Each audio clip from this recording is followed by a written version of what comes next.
I am 105 years old. I outlived the doctor who told me I would die at 60. But his mistake wasn't what you think. It wasn't the wrong test or the misread chart.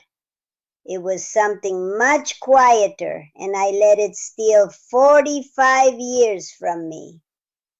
You see, I lived as if his expiration date were real. I made my life small. I watched my marriage grow lonely. I pushed my daughter away. I created my own prison of healthy aging, convinced every day was my last. The real illness was my belief. I traded a vibrant life for a safe, empty one, and by the time I understood, my husband was gone and my years were half wasted. The regret is a physical thing. It sits in this quiet house with me. It's in the unused travel bags and the silent phone. I have lived so long, and yet I feel I missed my own life. I allowed one man's opinion to become my entire story. I let fear write my calendar. Stay with me. I need to tell you how a heart can keep beating long after it has been told to stop, and how that can be the greatest tragedy of all. I am polishing a silver teaspoon. It doesn't need it. The house is so quiet it feels heavy. I'm 105 today. I don't feel fragile. I feel solid, like a fact. The spoon catches the light. For a second, I don't see my old hand.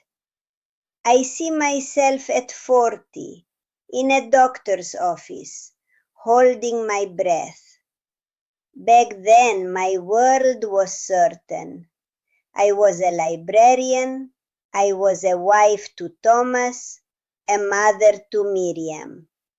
I loved the order of things, the Dewey Decimal System, Thomas's kiss on my cheek every morning. Life felt like a book I could keep neatly on its shelf. The cough was just a wrong note. I thought it could be fixed. Thomas made me see the doctor. I sat in Dr. Finch's office. He was young, so sure of himself. He tapped my file with a gold pen. Tap, tap, like a clock. The progression is inexorable, Mrs. Vance. 60, 65 if you're exceptionally careful. His words were clean cuts. Outside his big window, a construction worker was walking on a steel beam, way up high. He looked so free. I stared at him while my own world fell away. I walked out with a bottle of pills and a death sentence. The world went muffled. I went home and told Thomas. I said it wasn't about dying. It was about being prudent, managing the decline. I saw his face change from confusion to horror. He understood. I believed the doctor, absolutely. I quit my chance to be head librarian. I started sleeping in the guest room. For my rest, I said. It was the first brick in a wall. I thought I was making my leaving easier for them. Years went by like that, careful, quiet. Then when I was 45, Thomas came home excited. He left a travel brochure on my pillow. Greece, the white houses, the blue sea, he'd saved for years. That night I handed it back. My heart was pounding. The flight is too long, I told him. The air is too dry for my heart. The light in his eyes just went out. He didn't argue. He just got tired. That was the real heart failure. Not mine. His. Miriam grew up in that quiet house. She was 18, a firecracker. She got into a study program in Spain. I told her all the reasons it was a bad idea, the danger, the distance. She slammed her hand on the kitchen table. "You're not dying, Mother," she shouted. "You're just afraid of living." The words hung in the air. They cut me. She left. The door slam shook the whole house. I told myself my fear was love. I was protecting her. She went to Spain. Her letters were full of sun and life. Thomas read them with a sad look. The distance wasn't just miles. Then Thomas died, just like that, a stroke. He was 62. At the funeral, I looked around at all the space where our life should have been. We had no big memories, no stories to tell, just carefulness. I realized I'd started missing him the day I moved into the guest room. The grief was awful, but the regret was worse. It was a hollow, empty thing. Miriam came back for the funeral. She was a woman now, with a quiet anger of her own. She tried to talk to me, to bridge the gap, but I was a monument to being careful. She had learned to live around me. The morning of my 60th birthday, I sat at the dining table. I polished the whole silver tea set. I waited. I waited for the twinge in my chest, the flutter, the start of the end Dr. Finch promised. I felt nothing, just my heart beating steady and strong. The quiet in the house felt like it was accusing me. All that shiny, unused silver just mocked me. I had reached the finish line, and there was nothing there. No prize, just a flat, empty field. That afternoon I got a strange feeling, a quiet fury. I put on my coat and left the house. I didn't have a plan. My feet just took me toward the medical district. His office was different, shabby. It smelled like dust and old paper. Dr. Finch was an old man. His hands shook. He didn't know me until I said my name. I didn't yell. I just said, "I'm 60 today." He went pale. He fumbled with a file on his desk. His gold pen was gone. "The later scans," he said, his voice a dry whisper. "A similar case. It was a mimic condition. Benign. You would never. I was so sure." He just admitted it, just like that. The floor didn't fall away. I saw that I'd been living in a basement my whole life, and he'd given me the wrong blueprint. I walked out into the sun. The diagnosis was gone, but so were 20 years. I wasn't free. I was guilty. I'd done this to myself. I walked out into the sun. The diagnosis was gone, but so were 20 years. I wasn't free. I was guilty. I'd done this to myself. I went home to the silent house. I sat in Thomas's chair. That was the breaking point. I just sat there. I didn't move for hours. I looked at the walls. I painted a safe, quiet beige. I looked at the sofa where we'd sat, careful not to laugh too hard. I looked at the empty space where a life should have been, and I finally admitted it. I was wrong about everything. The doctor was wrong, yes, but I was more wrong. I chose the cage. I locked the door myself. The full cost hit me then. It wasn't just the trip to Greece. It was Thomas's smile, which I saw less and less. It was Miriam's voice, which got harder and sharper over the years. It was the promotion I didn't take, the friends I gently pushed away, the books I stopped reading because they were too exciting. I lost the woman Thomas married. I lost the mother Miriam needed. I lost myself long before any illness could have taken me. That was the permanent loss. You can't get those years back. You can't go to a grave and say, "I'm sorry I wasn't there," because you were there, in body. You were just absent. I remembered one specific night.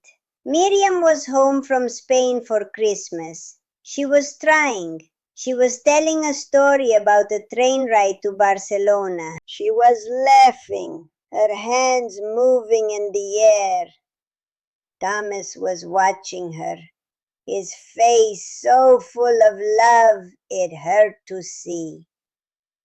I was calculating the strain of her travel, the risk. I interrupted her. I said, "It sounds very chaotic, dear.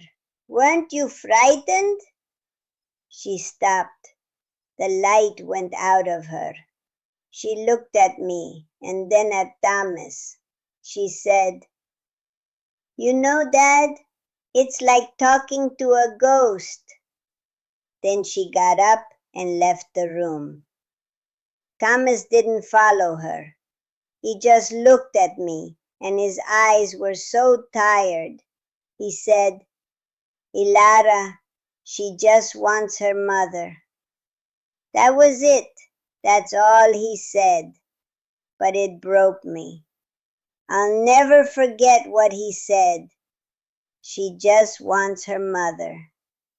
And I wasn't there. I'd already left. I sat in his chair that day after the doctor's office and I cried. I cried for Thomas, who died waiting for a life with me. I cried for Miriam, who had to shout to be heard through my walls. I cried for the head librarian I didn't become, for the seas I didn't swim in, for the fights we didn't have, for the love I rationed. I'd been so busy preparing to die that I forgot to live. And in doing that, I made everyone around me a little deader too. That was the first crack of understanding. It wasn't about the misdiagnosis. It was about my choice. I chose to believe in an ending. I let that ending become the whole story. I was wrong about everything. That's what I learned sitting in Thomas's chair that long afternoon. The doctor's mistake was a single arrogant error. My mistake was a 20-year habit of belief. I built my life around the whisper of a future, and in doing so, I silenced the present. I thought love meant protecting them from the pain of losing me, but the real pain I gave them was the loss of me while I was still there. Thomas didn't need a careful wife. He needed a partner. Someone to argue with about the map, to get lost with in a foreign city, to complain about the sunburn with. Miriam didn't need a mother preparing for an exit. She needed a mother who was fully present, who would worry about her in Spain, yes, but who would also demand to see every picture, hear every story, who might even, God forbid, get on a plane and surprise her. Love isn't a careful rationing of your heart to minimize future grief. It's spending it recklessly, knowing the grief is the price and that the price is worth it. I saved my heart like it was a finite resource, and in the end, I just let it atrophy from disuse. Here's what I should have done. I should have taken the promotion. I should have slept in my own bed, held my husband even when my own heart was pounding with fear, because his warmth was a better medicine than any distance. I should have booked 2 tickets to Greece, not 0. I should have read the exciting books. I should have let Miriam teach me how to be brave. When the fear came, as it does for everyone, I should have said, I am afraid, and then done the thing anyway. That's the secret. You don't wait for the fear to leave. You take its hand and bring it along. You say, all right, you can come, but you don't get to steer. So if you're listening to this and you're holding some verdict about yourself, from a doctor, a parent, your own mirror, my advice is simple. Stop performing the diagnosis. Whether it's about your health, your age, your worth, just stop. Don't arrange your furniture around an ending that hasn't been written yet. Live with the messiness of now. If you love someone, tell them in ways that are inconvenient. Show up, even when you're tired, especially when you're tired. Have the argument, book the trip, waste the afternoon. Be there, not as a ghost of a future loss, but as a living, breathing, present fact. That's what they want. That's all they've ever wanted. Just you, here, now. And if you're my age, you're getting there, and you're looking back with your own ledger of regrets, I'll tell you this. It's not too late to put the pen down. The regret doesn't have to be the end of the story. It can be the turning point. You still have time. Maybe not decades. Maybe not for the big grand adventures. But you have this hour, this day. You have a phone call to make, a letter to write, a sunset to watch without thinking about what comes next. You have a kindness to offer to a younger person who is busy building their own cage. You can say, I was afraid once too. That is a life, a real one. It's never too late to stop living as a ghost and start being a presence, however quiet, in the world that's left. This is my confession, but I don't want it to just be my story. I want it to be a conversation.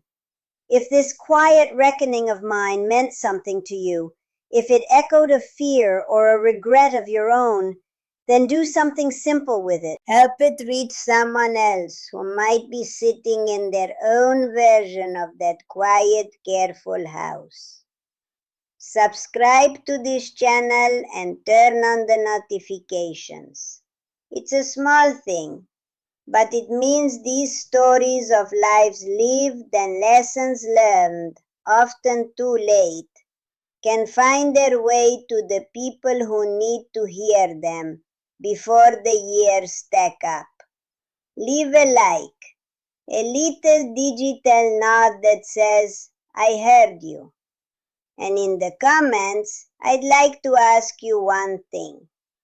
What is one small, careful habit you have that you might, just for today, choose to break? What tiny wall could you choose not to build? Your answer might give someone else the courage they need. If you feel so moved, share this with someone. Maybe it's a friend who talks more about their limitations than their dreams. Maybe it's a parent who seems distant, wrapped in their own quiet worries. Don't make a big speech, just send it. Sometimes the right story at the right time is a key. And if you have a story of your own, of a verdict you lived under or broke free from, the people who run this channel have a form where you can submit it. Your voice matters. Your turn in the chair by the window will come, and what you have learned will be a gift to someone coming up behind you.